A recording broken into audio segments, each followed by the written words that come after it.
Bienvenidos a la entrevista del día. Aquí en Antofagasta Televisión nos acompaña Isabel de la Vega, directora de Serviu, con quien vamos a tratar diversos temas, como siempre, ¿cierto?, de interés. Acompáñenos en esta entrevista. ¿Qué tal, directora? Muchas gracias por estar con nosotros acá en Antofagasta Televisión. Hola Carolina, qué bien, buenas tardes. Gracias por la invitación y feliz de estar acá. Directora, como siempre, partir con temas que siguen siendo preocupantes en Antofagasta. El día de ayer, en el programa Encuentro Regional, uno de los temas más discutidos con los alcaldes de la región tuvo que ver justamente con la construcción de nuevas viviendas en Antofagasta. La alcaldesa, una vez más, Karen Rojo, reiteraba que lo que sobra en Antofagasta son terrenos. Una frase que en su minuto también ella ha replicado, que ayer volvía a insistir y que lo que la autoridad decía es que no termina de entender por qué todavía no tenemos, ¿cierto?, en marcha muchos de estos proyectos. ¿Sobran terrenos realmente en Antofagasta? A ver, Carolina, no es tan así. O sea, bueno, si uno en lo cotidiano mira alrededor de Antofagasta, claro, mucho terreno, y la gente dirá, tanto terreno no se construye. Pero yo más bien quiero plantearte de que efectivamente habían condiciones adversas que evitaban que se pudieran construir viviendas sociales en la región de Antofagasta en general, como en la zona norte. Y una de ellas era el tema del costo del suelo. O sea, efectivamente hay terreno, pero terreno fiscal que hasta antes del 2014 el Bienes Nacionales lo vendía al Serviu a valor comercial, lo que significaba que se llevaba casi entre un 40 y 50% del monto del subsidio, se iba solo para pagar terreno. Segunda condición adversa era que los montos de los subsidios no eran suficientes para construir viviendas acá, porque teníamos un subsidio en caso de vivienda en extensión, que es la casa, 530 UF, departamento 630, y con un subsidio la mitad se iba para pagar el terreno, por ende era casi inviable poder construir viviendas. Entonces, esas dos condiciones adversas fueron cambiadas y tienen que ver con políticas públicas.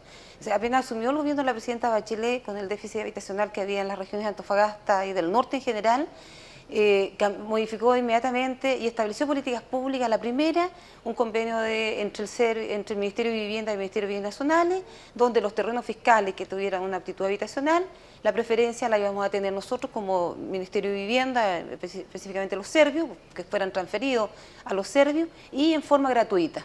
Entonces ahí ya modifica, ¿cierto?, una política pública que es a partir de marzo del 2014, y en ese trabajo nosotros lo regionalizamos con un trabajo en conjunto con la Seremi Binacional y la Seremi Vivienda y nosotros, que hoy día efectivamente tenemos identificado más de 100 hectáreas para construir viviendas sociales. Entonces, 100 hectáreas que tienen condiciones para construir viviendas sociales.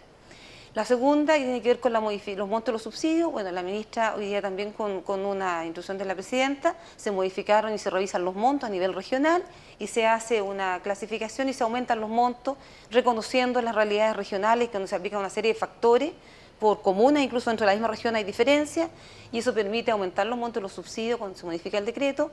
Y hoy día, en lugar de tener 630, que era el tope que teníamos para departamento, hoy día podemos llegar hasta 950, 980 UF.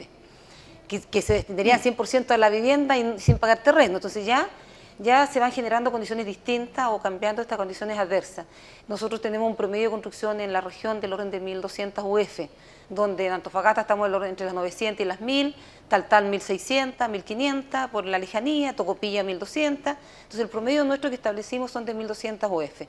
Tenemos 950 y todavía nos faltaban recursos para poder complementar, ¿cierto?, los montos para construir vivienda. Y ahí se implementa una política regional, que no tiene que ver con nacional, sino que regional, donde nosotros le planteamos al intendente, mire, para él es la segunda prioridad y era también el tema habitacional.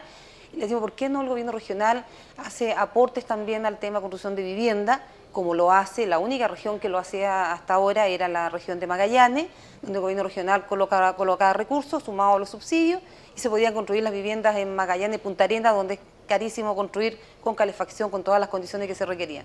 Entonces el intendente acató, o sea, le interesó esa propuesta, la trabajamos en su equipo y los equipos nuestros, y eso se concretó en definitiva en un convenio de programación que firmamos a mediados de este año, que firmó él con la ministra, un convenio por 172.000 millones de pesos de aquí al 2023, donde establece construir alrededor de 950 viviendas al año. O sea, aseguramos ahí ya más de 6.000 viviendas.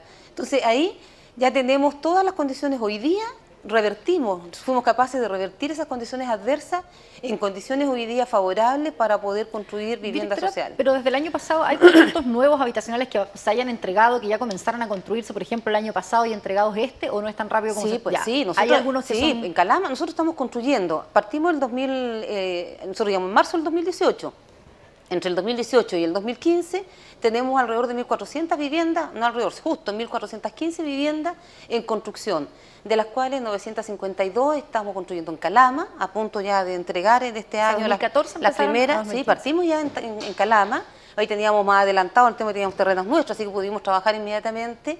En Calama, en Sierra Gorda estamos construyendo 65 viviendas, Sierra Gorda no se construía yo creo de 15 años que no se construye en Sierra Gorda, donde la municipalidad, entidad patrocinante y apoyado con nosotros, un trabajo en conjunto, logramos levantar ese proyecto, hoy día ya está en construcción, y en Mejillones con 398 viviendas más, 288 departamentos y 110 viviendas del plan de reactivación que se suman a esta construcción. ¿Y en ya tenemos eso. Y en Antofagasta tenemos 294 viviendas que estamos a puertas de empezar ahora, esperamos hacerlo aquí en diciembre, están ya los proyectos, hay algunos con permiso de edificación y otros ya ingresados a la Dirección de Obra Municipal que ya nos observó y estamos sacando los permisos de edificación, se aprueban los proyectos en nuestro sistema y ya podemos dar el inicio de esos proyectos a las empresas constructoras. Entonces, tenemos ese avance. Paralelo a ello, Carolina, tú te preocupas, dices, ¿qué es lo que estamos haciendo? Bueno, en este trabajo de destinar terrenos en Antofagasta, que era más crítico que en Calama, entonces tuvimos que hacer más gestión de suelo en Antofagasta, bueno, se destinaron alrededor de 4 hectáreas en la chimba industrial, que era un terreno de bienes nacionales, antes era industrial, pero con la modificación del plan regulador hoy día tiene un fin habitacional, y esos fueron los primeros terrenos que se inició la transferencia hacia nosotros, cuando se autoriza la ocupación, y ahí hicimos en noviembre del año pasado un concurso oferta, llamamos a distintas empresas contratistas, constructoras o desarrolladoras, con entidades patrocinantes, que nos presentaron proyectos para asociarlo a las familias que nosotros ya teníamos identificadas. O sea, ese sector que hoy día veíamos como industrial o semi-industrial, incluso había chatarrerías y otras cosas, van a constituirse como complejos habitacionales. Ya esas 3,3 hectáreas, hay un proyecto presentado, se adjudicaron se presentaron 4, adjudicamos a 2 empresas los mejores proyectos, que están en desarrollo, están bien ingresados a la municipalidad para obtener los permisos de edificación, y ahí tenemos un desarrollo de 800 viviendas que, saliendo de los permisos de edificación, se entrega los subsidios y estaríamos ya iniciando el primer trimestre del 2016 esas 800 viviendas para Antofagasta, inclusive en Antofagasta. Directora, ¿cuánto se ha avanzado en una discusión que si bien tiene que ver obviamente con los cambios incluso al plano regulador? Mucho se ha hablado de esta zona industrial que queda en medio de la ciudad, en todo el sector de Pedro Aguirre Cerda, donde incluso todavía hay una gran cantidad de empresas funcionando, emanaciones de gas han hecho noticias donde han afectado a establecimientos educacionales y otros sitios, ¿verdad?, donde reside y conviven ambos mundos, ¿verdad?, por decirlo, el industrial, el residencial, el escolar y otros. ¿Cuánto se avanza en cambiar, por ejemplo, que uno pudiera pensar que en esos sectores van a construirse a lo mejor nuevas viviendas o que puedan recuperarse espacios que tienen un fin industrial también hoy día? Hay sectores, pues en el caso de Pedro Aguirre Cerda, un área comercial más que industrial. Entonces, la zona comercial te permite también comercio o industria inofensiva, y que eso yo creo que no se va a cambiar, eso va a permanecer así. Pero nosotros no estamos construyendo viviendas en ese sector, nuestros terrenos están en la chimba industrial que está más allá de cercano en Caparrosa hacia arriba. Este sector, cierto, que ya no hay, ¿qué industria había en chatarrería, camiones, una bloquera, entonces todos salieron, ya salió la gente de esos sectores, los reubicó binacionales, les entregó terreno en la zona industrial de ahora, que está más cercana al sector de vertedero.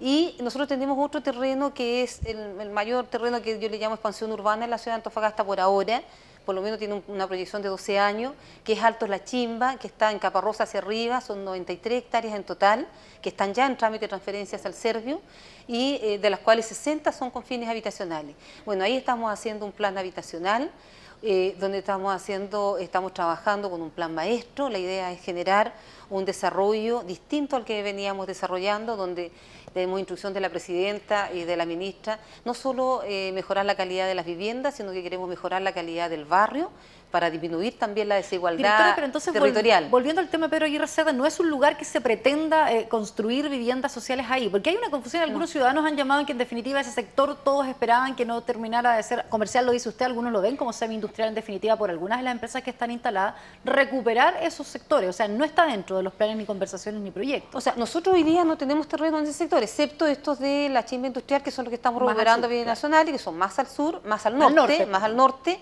y en la parte alta, que es donde está todo el sector de Jardines del Norte hacia arriba, Caparrosa hacia arriba, este terreno que te digo de 93 hectáreas, donde nosotros vamos ahí a construir, tiene una cabida, hasta 60 hectáreas, una cabida más de 8.000 viviendas.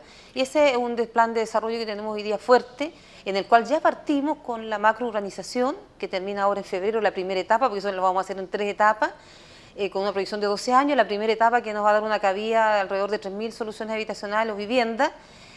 Ahí ya estamos haciendo la macroinfraestructura con recursos del gobierno regional, que termina, como te digo, en febrero. Vamos a llamar, estamos preparando las bases para hacer llamado a concurso. Estamos generando una serie de, también hay que tener creatividad, no solo tener políticas, basta tener las políticas públicas, sino que también hay que hacer gestión en la región, y ahí vamos a hacer concurso, oferta o licitaciones condicionadas para desarrollar y tener los mejores proyectos para las familias. Y no solo, lo importante, Carolina, es que no solo nos estamos haciendo cargo de las viviendas sociales, que le llaman a las viviendas para los grupos más vulnerables, que son hasta 1000 UF, sino que también nos estamos haciendo cargo de la clase media, que aquí en la región no hay oferta de parte del privado para la clase media. Digo, clase media son viviendas de hasta 2.200 UF que también se compran con subsidio del Estado. Entonces también nos vamos a hacer cargo de esa familia, generando estos proyectos integrados en esta zona.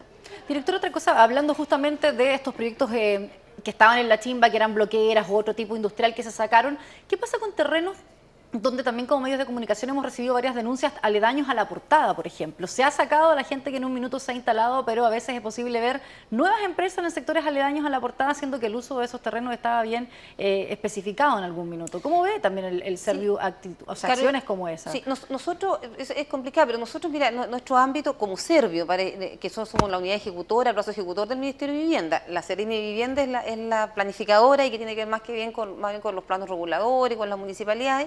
Por parte nuestra, nosotros no tenemos hoy día proyección de construir cercano a los terrenos de la Portada. Como te digo, y vuelvo a insistir, nosotros estamos trabajando en esta alternativa que es de aquí a 12 años. Sin embargo, debemos ya estar pensando efectivamente en lo que es la proyección. Uno debe proyectarse en el tema habitacional no año a año, sino que debe tener por lo menos planes quinquenales o de un horizonte de unos 10 años. Entonces, nosotros tenemos 12 años, hay que pensar en qué pasa después, porque la gente, las familias siguen casándose o no casándose, teniendo pareja, sigue creciendo, hay un tema de la familia que va aumentando la familia. Tenemos Antofagasta es una ciudad muy interesante desde el punto de vista de la migración, llega mucha gente, mucho extranjero en pos de buscar una mejor condición económica, y se está generando mucha demanda también por esa parte. Entonces, hoy día hay que pensar, nosotros tenemos hoy día terrenos de Antofagasta para atender y construir alrededor de 10.000 viviendas. Entonces, tenemos que también pensar en 10 años más qué va a pasar, si va a acabar eso. Entonces, ahí es donde tú tienes que pensar, trabajar en conjunto con la municipalidad. Ojo, no hay que olvidarse que son los municipios los que planifican el territorio urbano. Entonces, tienen que estar trabajando ya en las modificaciones. Se acaba de aprobar una enmienda que va a favorecer también harto el tema de construcción, por lo menos a las empresas inmobiliarias, y a nosotros en el terreno donde estamos construyendo nuestro edificio. Pero son ellos llamados junto con la Seremi de Vivienda en planificar la ciudad y qué se quiere a futuro.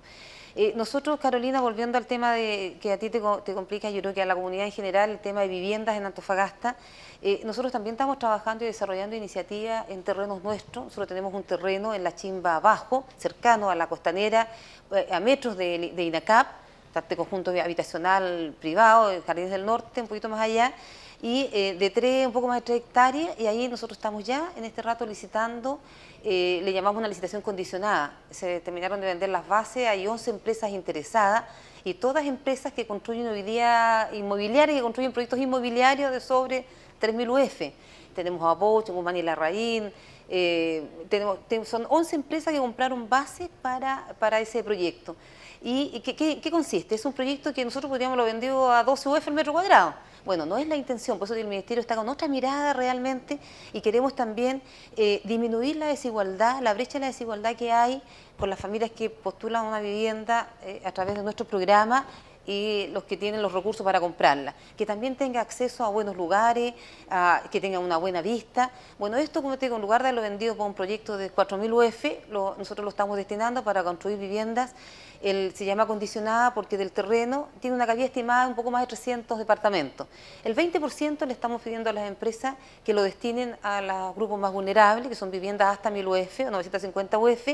El otro 70% viviendas desde 1.000 a 1.600 y de 1.600 a 2.200, que son los dos tramos, para que sean vendidas a familias o a gente con subsidio habitacional nuestra, que le llaman el DC1, que es el subsidio de la clase media, y un 10% para que la empresa quien se adjudique el proyecto haga una venta libre de viviendas hasta 2.200 sin subsidio, o si quiere vender un poco más alto los departamentos. Justamente le preguntaba yo por el terreno ese, y vuelvo a lo de Pedro Aguirre Cerda, porque muchos ven que en definitiva los terrenos o construcciones sociales terminan siendo guetos o muy aislados. Por ejemplo, este último que me indicaba usted, directora, es uno de los mejores ejemplos, porque tal vez va a estar en una zona que está bastante cerca de colegios, de universidades, está INACAP y otros ahí. Sí. Más proyectos como eso, iniciativas donde la empresa local tal vez esté comprometido, las grandes constructoras, en poder generar este porcentaje de venta. Lo estamos haciendo, tenemos ya, como digo, partimos con el terreno que es de propiedad nuestra. Ese mismo modelo de gestión lo vamos a hacer en Altos La Chimba, donde tenemos ahí vamos a partir con estos 3 primeros lotes, que están en una cabida estimada de 3.000, 1.000 por lote. Vamos a hacer la misma modalidad de licitación condicionada o concurso oferta, donde vamos a establecer porcentajes de vivienda para grupos vulnerables, emergentes y medios. Si lo llevo a valores de vivienda, van a haber viviendas o departamentos, vamos a partir primero con departamentos, desde 1.000 UF hasta 2.200 UF, cosa que tengamos cabida y no generemos guetos de solo viviendas sociales para ciertos segmentos de la población, sino que vamos a generar proyectos integrados. Directora, Y yo estoy súper entusiasmada y optimista que lo vamos a lograr. ¿Y sabes por qué lo vamos a lograr? Porque el suelo es nuestro, porque la gestión del suelo es nuestra. Directora, ahora los dirigentes se preguntan justamente con estos proyectos que suenan muy atractivos, donde uno pueda conseguir una buena ubicación con un subsidio que está, ¿cierto?, al alcance, cosa que no veíamos a lo mejor en otros proyectos antes en Antofagasta. ¿De qué manera se va a ir priorizando estas largas listas de gente que está esperando una vivienda definitiva? Tenemos el tema de los campamentos, que en definitiva muchas de estas organizaciones, ¿verdad?, vienen ya hace tiempo trabajando en la espera de un subsidio, está la clase media emergente, etcétera. ¿Ha cambiado en esta nueva mirada que tiene el gobierno de generar política pública, ¿cierto?, para el sector o para la construcción de viviendas, también en cómo se va a priorizar quienes están en la espera de subsidio? No, por supuesto, nosotros estamos trabajando. Tenemos otra modalidad que hemos implementado, bueno, yo la implementé con mi administración desde que asumí la dirección del Servio, es de trabajar, yo creo fervientemente en trabajar con las familias, o sea, tiene que ver con una participación de ellos, no puede llevarle todo, sino que tienen que participar en todo el proceso, que es lo más importante para ellos. Pero no solo tiene que quedarse, el que tiene más años, no tiene que quedarse esperando. No, tenemos claro y lo hemos trabajado. Nosotros estamos trabajando, Carolina, para el caso de las familias de los sectores más vulnerables, con más de 180 comités que implican para la ciudad de Antofagasta. Tenemos alrededor de un poco más de 5.000 familias y 3.000 más en Calama, que son las dos comunas que tienen el mayor déficit en la región. Igual estamos trabajando en Sierra Gorda, en Taltal, y en Tocopilla, que estamos terminando ya también de construir. Pero, y lo hemos trabajado con ellos, nos hemos puesto de acuerdo cómo vamos a priorizar, quién va primero, quién va después, siendo que nuestro programa habitacional, nosotros tenemos vamos a tener un ritmo de construcción del orden de 950 OF, viviendas, que es lo que asegura el convenio de programación, pero yo soy más ambiciosa y quiero llegar por lo menos a unas 1.000, 1.200, más 1.500 viviendas. Pero para eso que entonces, está aprobado, para eso, ¿cómo lo vamos a hacer? Va a priorizar? Lo hemos trabajado con las familias, donde la prioridad 1 la tienen en la prelación, estas alrededor de 1.000 familias que encontramos con subsidio ya en la mano, sin proyecto habitacional, ¿cierto? Que tenían un subsidio, yo digo el cheque, el certificado, pero sin un proyecto. Con ellos ya estamos trabajando, la mayoría de los de Calama que estamos en construcción son parte de ellos, y ellos son los primeros que van también en estos proyectos que lo hemos relacionado con estos terrenos. Segunda prioridad la tienen esta misma familia, porque acuérdate que como antes no se podía construir, no habían, por estas condiciones adversas, y que políticas públicas no se implementaron para que así fueran, para revertirlas, quedó familia esperando ahí con certificado de grupo organizado que se llama Consejo H, que es un certificado de grupo organizado que le entregábamos nosotros, que significaba que la familia estaba lista para postular a esta modalidad sin proyecto. Entonces ellos tienen la segunda prioridad, y como dentro de ellos, los primeros que fueron obteniendo certificado con ficha son los primeros que van en la lista. Tercera prioridad porque seguimos trabajando con la familia, te digo, hemos aumentado todos los días, recibimos comités y nuestros equipos están trabajando y los reconocen, y le llamamos el tema de habilitación. Ahora los estamos nosotros como Servio habilitando, donde hacemos un trabajo con los dirigentes de los comités. ¿Qué significa habilitar? Que reúnan todos los requisitos, que tengan el ahorro mínimo, las 10 UF o 15 UF, que es para el programa nuevo. Entonces, la familia que está habilitada, el comité que está listito, habilitado, nosotros le damos un certificado que es nuestro interno, le ponemos comité habilitado y así vamos teniendo la prioridad, ¿cierto? Ahora tú me hablas de los campamentos van a entrar también en esta atención, pero no van a tener prioridad por sobre esta familia. Ellos se ponen a la lista también, a la espera de este trabajo. De acuerdo a los requisitos que hayan ido cumpliendo. De acuerdo a los requisitos que hayan ido cumpliendo, en la medida que se organicen como comité, se acerquen al Servio a través de la mesa, porque hoy día nosotros como Servio no podemos ponernos a trabajar con un comité que está en toma. Desde el punto de vista habitacional, nosotros trabajamos en la solución definitiva, no la transitoria. Entonces, los campamentos, nosotros también formamos parte de la mesa, se formó, tú sabes, una mesa de superación de campamentos, y ahí se está trabajando con los campamentos desde la intervención transitoria, ¿cierto? Y en este camino hasta poder obtener la vivienda definitiva, que ahí entramos nosotros con nuestra aplicación. Terrenos hay para todos. Yo te digo, estamos trabajando con alrededor de 5.000 familias que están ahora aquí en Antofagasta. Tenemos alrededor de 3.000, de las cuales 2.000 y fracción son hábiles para poder de campamento, para poder optar a una solución habitacional nuestra.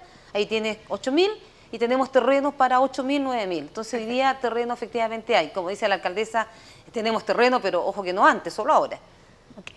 Directora, en otros temas, el Servio además está en un concurso y entiendo que también están difundiendo y querían un poco hacer este llamado a la comunidad. Hay poco interés, al parecer, la comunidad no se ha informado mucho, o es una cosa curiosa que se participe de una obra que en definitiva todos están viendo, utilizando, pero además el hecho de ponerle un nombre. Hablamos de este nuevo puente en la Ruta 28.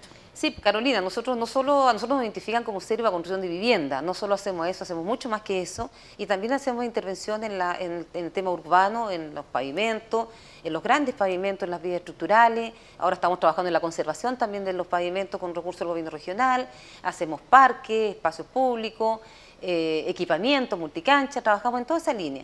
Y dentro de eso nosotros hace poco a principios de este año, terminamos el puente que une la Ruta 28 con la Avenida Argentina.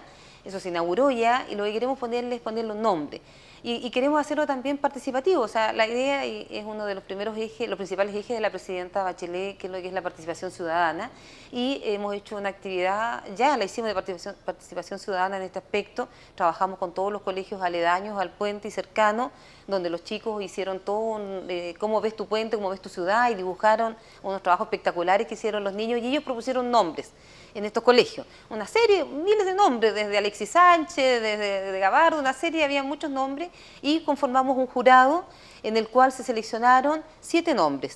Y de esos 7 nombres, de esos nombres que seleccionamos, la idea es que se subieron a la página web nosotros de la página del Servio Región de Antofagasta, y la idea es que la comunidad vote, y el nombre más votado es el que le vamos a colocar como nombre, que se va a llamar en definitiva este puente. ¿Y cuáles son los nombres los nombres que se seleccionaron? Fueron Las Vertientes, Huanchaca, Vientos del Sur, Desierto Dorado, Las Yaretas, La Negra y de Gabardo. Esa es, yo te voy a mostrar. Pero ahí. por el paso también que tiene el Dakar, seguramente en un claro, minuto, que era... No tiene que ver, porque coincidió en la participación ciudadana con la muerte de Gabardo. Justo cuando él falleció. Entonces hay gente que lo asoció, parece, y pusieron. Entonces, esto es, y lo que invitamos a la comunidad es ingresan a www.servio.antofagasta y le va a aparecer inmediatamente participación ciudadana. Directora, y vote aquí. Es interesante, obviamente, el ponerle un nombre a una obra, pero ¿qué tanto de participación ciudadana hace hoy también? Y recuerdo una iniciativa que hace poco comienza ya a operar el fin de semana, la Ciclo Recreo Vía, sí, que vimos a varias autoridades, pero hubo también participación con los ciclistas, con la gente. ¿Cómo ha sido levantada esa iniciativa y un poco en el tiempo pretende mantenerse? Es una especie de plan piloto, lo decían, pero comienza ya a instalarse en Antofagasta. La organización de esa actividad fue liderada primero por los ciclistas. O sea, ellos fueron, y vino este señor, no recuerdo el nombre, pero que el mismo que ha organizado estas actividades en Santiago, en Concepción, es quien la organizó acá, y se hizo una cosa en conjunto con el gobierno, con CREO, con Escondida, para organizar esta actividad. Y ahí nosotros entramos en qué, porque también hacemos ciclovías nosotros estamos construyendo, contratamos la obra, el contrato que está iniciándose ahora, de 6,7 kilómetros de ciclovía que parte desde Calle Mata, llegamos a la Avenida Brasil y llegamos hasta donde está el McDonald's, un poquito más allá del McDonald's. Entonces nos vamos por todo el borde y también entramos a Calle Mata con una entrada ahí y partimos un poco más acá del Líder, por la costanera, más este sector de Mata. Esos son 6,7 kilómetros de ciclo que ya está contratada. ¿Y ahí ha existido participación? Porque los ciclistas en Antofagasta era una expectativa, un anhelo que tenían durante años, que costó mucho sacar, hubo proyectos diversos en administraciones comunales, incluso anteriores, administraciones regionales anteriores. Sí, bueno, esto que nosotros estamos haciendo se suman a los casi 10 kilómetros que hay ya de ciclo que hizo la costanera, que hizo el MOP, que está haciendo el MOP, ¿cierto? Se suman también, que esto beneficia más al sector norte, y también el CREO está desarrollando en conjunto con DIA los diseños de continuando la ciclo desde el balneario y llegando hasta un poquito más allá, más acá del Automóvil Club. Ahí queremos también hacer toda una ciclo que vaya por todo el borde. Esa es una ciclo recreativa y de circulación, y esa una vez que ellos tengan el diseño, la idea es nosotros poder contratar las obras en 2016-2017 y con eso llegar a por lo menos más, vamos a llegar a como a 15, la meta son 10 kilómetros, tenemos ya 6,7 contratados, estos otros son de alrededor de 5, 10, 15, o sea vamos a superar la meta por lo menos de inicio de obras de ciclovía. Y eso, y no tiene que ver, Carolina, solo con la infraestructura. Yo quiero hacer un llamado ahí que, si bien es cierto, tenemos que hacer una infraestructura y la que estamos haciendo ahora es de alto estándar, porque hay ciclovías, ¿cierto?, que son en alto estándar, que son mínimo 2 metros, si es bidireccional, o 1,80 si es unidireccional. Entonces estamos, no tiene que ver, como te comentaba yo, solo con la infraestructura, sino que tiene que ver con un tema mucho más allá y tiene que ver con una cultura, calidad de vida, mejorar, cuidar el ambiente, el medio ambiente, cuidar el planeta, o sea, con usar estos medios de transporte no contaminantes, de tracción humana y no tracción además la mantención mecánica. Directora, porque muchas de las críticas también de los propios ciudadanos vienen porque a veces las obras se inauguran, ¿verdad? Hay corte de cinta, se utilizan, pero a los años se deterioran. No siempre los proyectos a veces contemplan en el tiempo la mantención de estos. Ahí hay iniciativas conjuntas que a lo mejor puedan hacerse cargo, como se han hecho en otros proyectos, ¿verdad? Canchas, por ejemplo, y pienso en las iniciativas que también Escondida ha llevado adelante, donde son agrupaciones las que las mantienen también. En definitiva, quienes más las van a usar son justamente las distintas agrupaciones de ciclistas o quienes van a ir sumando sus familias a Bueno, estas en el caso de la ciclovía, estas son parte de las vías también vehiculares, y estas son de tracción no mecánica, y vienen a formar parte, son un bien nacional de uso público, y los llamados a administrar y mantener los bienes nacionales de uso público son los municipios. Independiente de aquello, también hay recursos ahora en el gobierno regional, que hay una glosa que establece de la conservación de las vías urbanas. Entonces, en la conservación de vías urbanas, que es lo que estamos haciendo ahora, estamos mejorando más de 114 calles en Antofagasta. Este es un plan que está de aquí en los 4 años 2018, y yo espero que a futuro el próximo intendente o la próxima administración sigan con el mismo lineamiento de asegurar y mantener estos recursos todos los años para poder mantener estas vías. Hoy día estamos haciendo, yo soy nacida en Chuquicamata, pero criada y formada en Antofagasta desde muy pequeña. Y la verdad, me fui a estudiar a la universidad, volví, y la verdad que daba lástima, mucha pena ver la ciudad de Antofagasta cómo estaba destruida en torno a sus calles. Claro, y eso pasa netamente, Carolina, por tener, como dices tú, generar políticas de conservación, y que no necesariamente tienes que estar pidiéndole recursos a nivel central. O sea, yo de ahí, cuando uno pelea la regionalización, bueno, ahí están las oportunidades como región, que es lo que se hizo en la conservación de vías urbanas, que es una iniciativa del intendente, que es regional. Ahí no se le pidió autorización a nadie a nivel central, solo pedimos autorización para recibir las plata, los recursos, y que nosotros lo estamos ejecutando. Pero esa iniciativa hay que tomarla desde el punto de vista regional y empoderarse más en los temas y hacer esto de la conservación. Hay recursos entonces y posibilidad de postular esos proyectos. Gracias, directora. Se nos acaba el tiempo. Gracias por acompañarnos en la entrevista del día. Gracias, Carolina. Gracias por este espacio, y estamos dispuestos a venir cuando ustedes lo requieran. Nos reencontramos en una siguiente oportunidad. Gracias por su sintonía.